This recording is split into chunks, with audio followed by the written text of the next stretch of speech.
Bannamateeka n'abalina emisango mu kkooti Mengo abaakeddeyo olwaleero kibabuuseeko bwe basanze ng'ekuumibwa poliisi esukka ku eyo eya bulijjo. Kino kivudde ku bubbi obwabadde ku kkooti eno mu kiro ekikeeseza olwaleero ng'abantu abatannaba kumanyika bali ku ofiisi ze bamenye.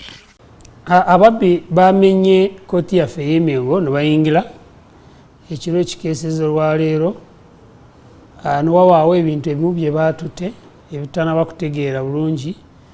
Poliisi bagiyise n'etandika okunoonyereza ne wetwogerera kati ekifo ekyo kifuuse scene of crime. Kkooti ya Mwangatu era ne bayingira mu kisenge Worship Mwanika Joanita akulira kkooti eno wakolera emirimu gye. Tukitegedde nti ne kamera zo zakwatiddwamu era nga tuyisa abakugu okulaba nti no batereeza tusobole okuba tino tujjako obujulizi.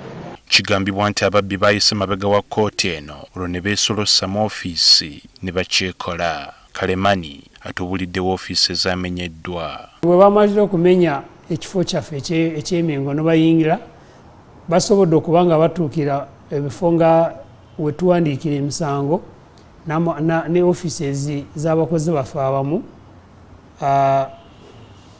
Of course tutunaba kutegeera bantu ki engeri gye batuuse mu bifo ebyenjawulo bayinza kuba waliwo ebintu eby'omuwendo bye batutte.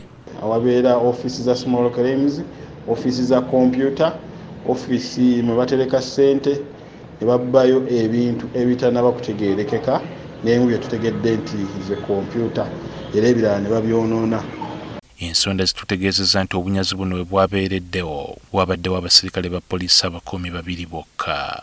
Wabula Karemani atubuulidde nti ekituufu kijja kumanyika ng'okunoonyereza kwa poliisi kuwedde. Naye kye tukirekera poliisi egenda okutuyambako kubanga enoonyereza tusuubira nti ejja kufuna abantu ki abaakikoze oluusi wayinza kubawo n'ebintu ebimu byebasobola okuba nga bafuna. Kino ekijjidde nga kumpi wayise emyezi 2 ng'ekitongole ekiramuzi kifunye Fayiro enkadde ezikwatagana ku bintu ebyenjawulo nga bya kkooti eno nga n'ebimu bya myaka 10 n'omusobyo. Ebimu ku biwandiiko bino bizingiramu ebikwata ku Bwakabaka bwa Buganda omuli n'emiruka n'amagombolola nga bya mu mwaka gwa 1900.